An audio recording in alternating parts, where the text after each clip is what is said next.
ایک حیرت انگیز اور سبق آموز واقعہ۔ ابن عقیل رحمۃ اللہ علیہ اپنے واقعات لکھتے ہیں کہ میں بہت ہی زیادہ غریب آدمی تھا۔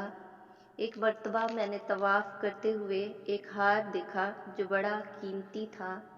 میں نے وہ ہار اٹھا لیا۔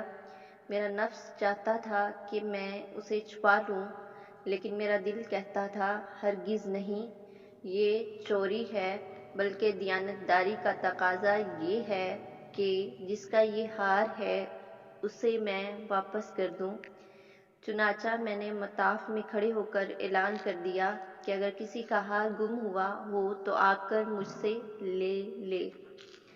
کہتے ہیں کہ ایک نابینا آدمی آیا اور کہنے لگا کہ یہ ہار میرا ہے اور میرے تھیلے میں سے گرا ہے۔ میرے نفس نے مجھے اور بھی ملامت کی کہ ہار تو تھا بھی نابینا کا، اس کا کسی کو کیا پتہ چلتا، چھپانے کا اچھا موقع تھا، مگر میں نے وہ ہار اسے دے دیا۔ نابینا نے دعا دی اور چلا گیا۔ کہتے ہیں کہ میں دعائیں بھی مانگتا تھا کہ اللہ میرے لیے کوئی رزق کا بندوبست کر دے۔ اللہ کی شان دیکھیں کہ میں وہاں سے ہلا آ گیا۔ یہ ایک بستی کا نام ہے۔ وہاں کی ایک مسجد میں گیا تو پتہ چلا کہ چند دن پہلے امام صاحب فوت ہو گئے تھے۔ لوگوں نے مجھے کہا کہ نماز پڑھا دو۔ جب میں نے نماز پڑھائی تو انہیں میرا نماز پڑھانا اچھا لگا۔ وہ کہنے لگے تم یہاں امام کیوں نہیں بن جاتے؟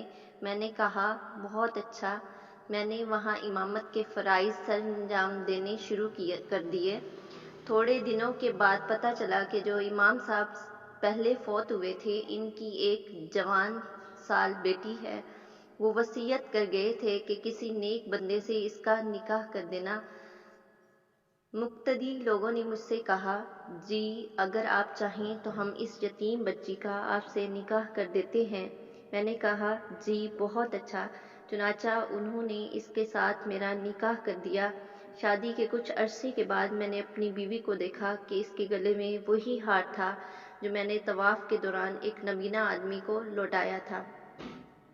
اسے دیکھ کر میں حیران رہ گیا۔ میں نے پوچھا یہ ہار کس کا ہے؟ اس نے کہا یہ میرے ابو نے مجھے دیا تھا۔ میں نے کہا آپ کے ابو کون تھے؟ اس نے کہا وہ عالم تھے، اس مسجد میں امام تھے اور نابینا تھے۔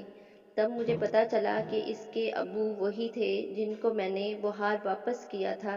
میں نے اس کو بتایا کہ یہ ہار تو میں نے ان کو اٹھا کر دیا تھا۔ وہ کہنے لگیں کہ آپ کی بھی دعا قبول ہو گئی اور میرے ابو کی بھی دعا قبول ہو گئی۔ میں نے کہا وہ کیسے؟ انہوں نے کہا کہ آپ کی دعا تو اس طرح قبول ہوئی کہ اللہ تعالیٰ نے آپ کو گھر بھی دیا، گھر والی بھی دی اور رزق بھی دیا، اور میرے ابو کی دعا اس طرح قبول ہوئی کہ جب وہ ہار لے کر واپس آئے تو وہ دعا مانگتے تھے کہ اے اللہ ایک امین دیانتدار شخص نے میرا ہار مجھے لوٹایا ہے، اے اللہ ایسا ہی امین شخص میری بیٹی کے لیے خاوند کے طور پر عطا فرما دے۔ اللہ نے میرے باپ کی دعا بھی قبول کر لی اور آپ کو میرا خاوند بنا دیا۔